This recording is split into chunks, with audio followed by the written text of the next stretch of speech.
வளர்றது. சரியா?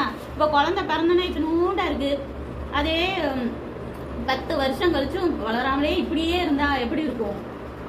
ஒரு மாசம் வரைக்கும் அந்த குழந்தை வளராம அப்படிதான் இருக்கும். அது ஒரு சந்தோஷமா இருக்கும். 10 வயசு வரைக்குமே அப்படியே இருந்தா எப்படி இருக்கும்? நம்மளுக்கு பெத்தவங்களுக்கு கஷ்டமா இருக்குல்ல.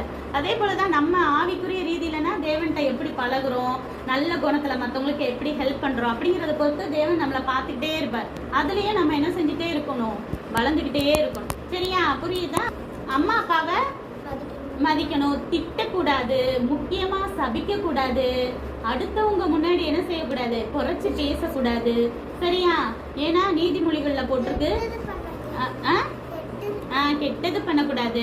அம்மா அப்பாவை தூஷிச்சா, அதாவது சபிச்சாலோ இல்ல கிண்டல் பண்ணாலோ, ஆனா சில பேர் என்ன செய்வாங்கன்னா அவங்க சொத்துக்காக அம்மா அப்பாவை அடிச்சு கூட என்ன செஞ்சிருவாங்க, அடிச்சு போட்டுட்டோ இல்ல வீட்டை விட்டு பத்தி விட்டுட்டு அந்த சொத்தெல்லாம் பிடிக்குவாங்க.